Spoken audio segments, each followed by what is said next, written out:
Hi everyone, I'm Spurti. And I'm Pallavi. We are pursuing our masters at Christ Interview University. On the first day of the course, we will dive into the fundamentals of green accounting, history, development, and applications and methods of green accounting. Get ready to learn how accounting can contribute to greener future. Greetings for the day. I'm Spurti, your instructor for the day. Welcome to the course of Green Accounting. Green accounting is a holistic branch of accounting which considers environmental cost in the financial results of the operations. The major purpose of green accounting is to help business understand and manage the potential quid pro quo between traditional economic goals and environmental goals. The term was first brought into common usage by economist and professor Peter Wood in the 1980s.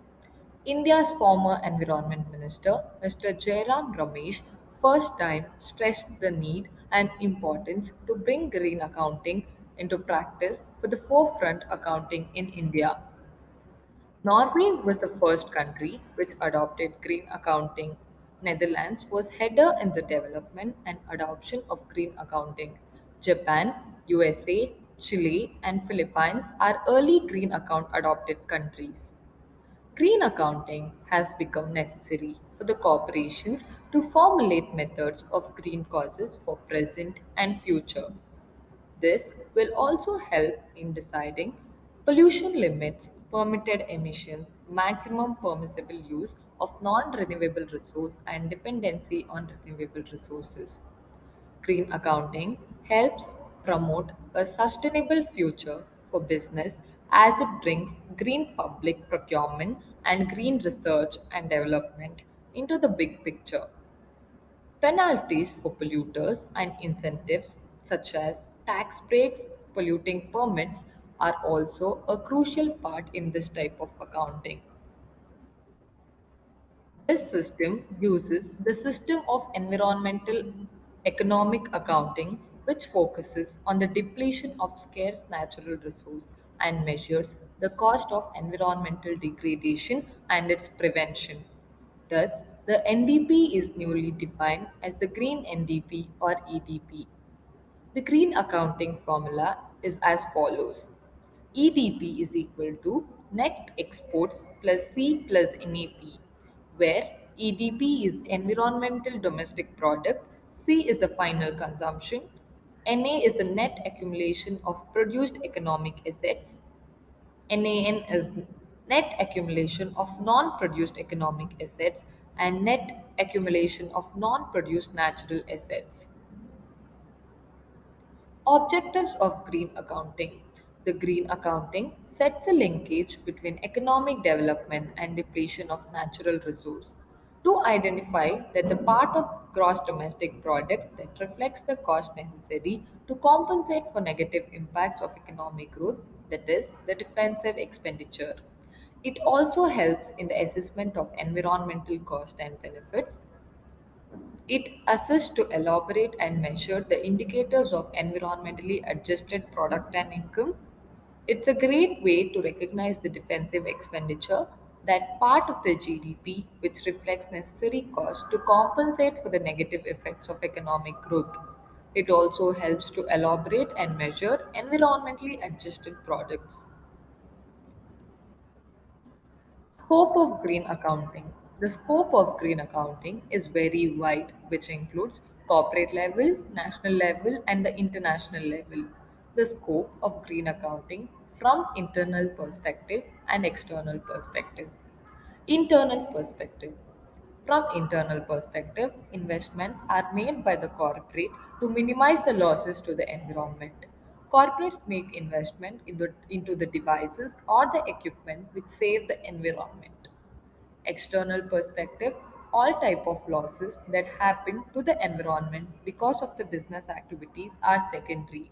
It consists depletion of non-renewable natural resources, that is excessive exploitation of number of renewable non-renewable resources due to which loss occurred, non-renewable such as gas, water, etc.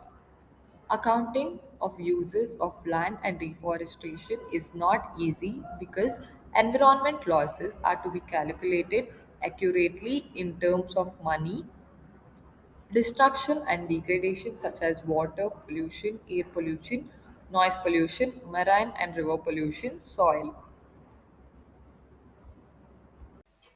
And now you all have learned about the basic concepts of green accounting, its need, history, and the objectives in the present era. And now let's jump into the importance, applications, and the various methods used by the business organizations to keep themselves adhere to the sustainability practices. So, the importance of green accounting systems are discussed below.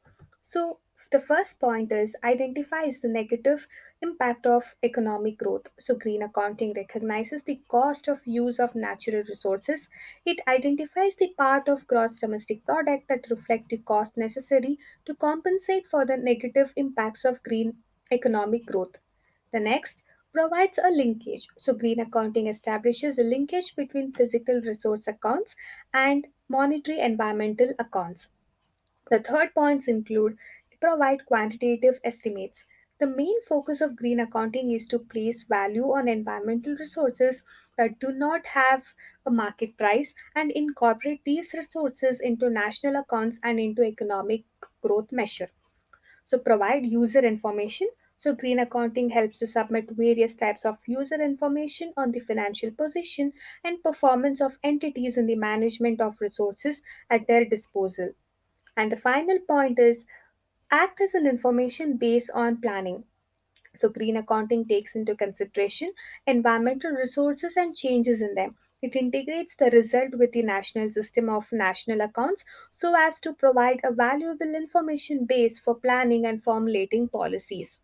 So, now let's move on to the application of green accounting.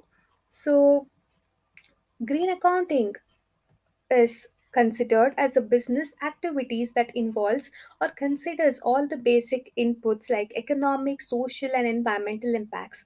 So it involves incorporating environmental and social factors into traditional accounting practices to assess the sustainability performance of organizations and guide decision making. So here are some common applications of green accounting. So environmental performance measurement. So green accounting can be used to measure and report on environmental performance of organizations.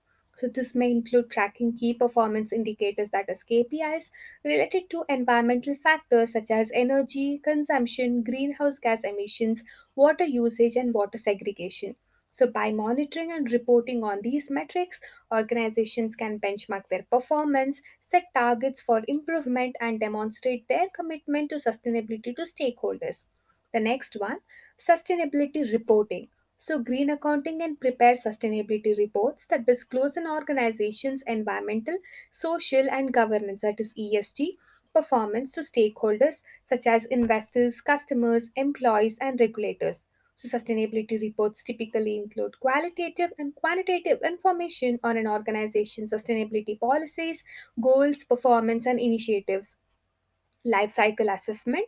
So, green accounting can be used to conduct life cycle assessment, which are comprehensive analysis of the green impacts associated with a product, process, or service throughout its entire life cycle, from raw material extraction to end of life disposal.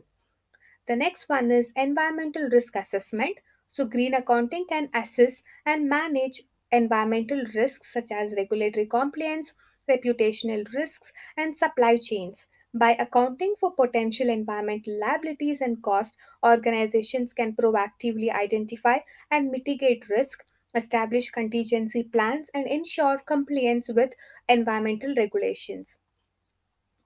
And now let's move on to the methods of green accounting. So, below are the three different types of green accounting. So, environmental management accounting, that is EMA. So, this type of green accounting incorporates environmental and economic information by identifying the resource usage and the expenses involved in a company's economic impact on environment. EMA defines the approach a business is expected to follow to analyze the environmental factors and manage the organization's workflow accordingly. The next, environmental financial accounting, that is EFA. As the name suggests, this type of accounting deals with financial aspects of the business concerning the environment. This type of accounting is concerned with accounting for environmental transactions which have an impact or are going to impact the financial performance of an organization. The financial analyst responsible for environmental financial accounting analyze the financial risk and profits for the environmental factors specific to the business. The final one, environmental national accounting. So this type of accounting involves national level accounting, focusing green cost and natural resources. Environmental national accounting integrates the environmental aspects of a nation with the national accounts. So here we come to the end of the day one to the introduction of green accounting. Stay tuned for for more videos